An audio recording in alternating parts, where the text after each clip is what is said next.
أكبر شهادة قل الله شهيد بيني وبينكم وأوحي إلي هذا القرآن لأنذركم به ومن بلغ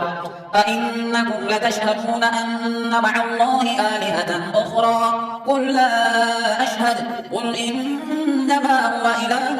واحد وإنني بريء مما تشركون الذين آتيناهم الكتاب يعرفونه كما يعرفون أبناءهم الذين خسروا أنفسهم فهم لا يؤمنون ومن أظلم ممن افترى على الله كذبا أو كذب بآياته إنه لا يفلح الظالمون ويوم نحشرهم جميعا ثم نقول للذين أشركوا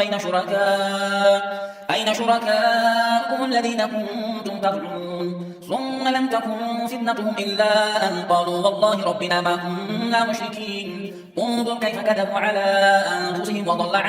وضل عنهم ما كانوا يفترون ومنهم من يستمع إليك وجعلنا على قلوبهم أكنة أن يفقهوه وفي آذانهم وقرا وإن يروا كل آية لا يؤمنوا بها حتى إذا جاءوك يجادلونك يقول الذين كفروا إن هذا إلا أساطير الأولين وهم ينهون عنه وينأون عنه وإن يهلكون إلا أنفسهم وما يشعرون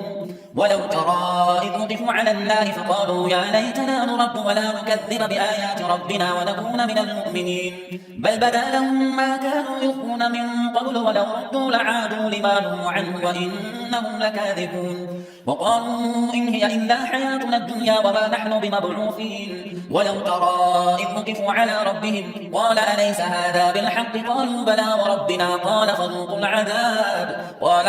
العذاب بما كنتم تكفرون قد خسر الذين كذبوا بلقاء الله حتى إذا جاءتهم الساعة بغتة قالوا يا حسرتنا على ما فرطنا فيها وهم يحملون أوزارهم على ظهورهم ألا ساء ما يزرون وما الحياة الدنيا إلا لعب ولهم وللدار الآخرة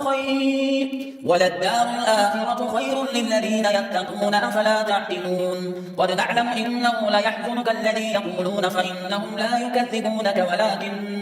ولكن الظالمين بآيات الله يجحدون ولقد كذبت رسل من قبلك فصبروا على ما كذبوا وأوذوا حتى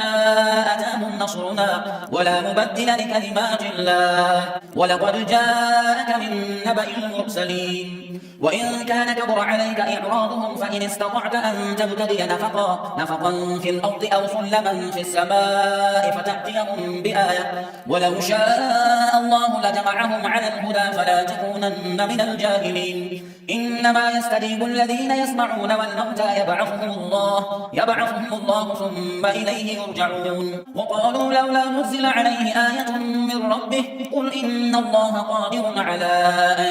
ينزل آية ولكن أكثرهم لا يعلمون وما من دابة في الأرض ولا طائر يطير بجناحيه إلا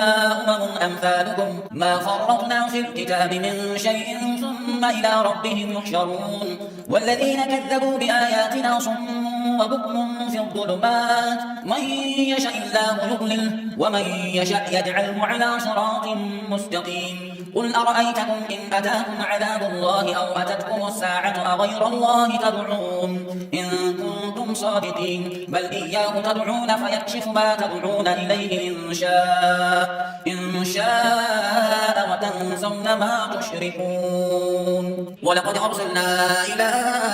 من قبلك فأخذناهم بالبأساء والضراء لعلهم يتضرعون فلولا إذ جاءهم بأسنا تضرعوا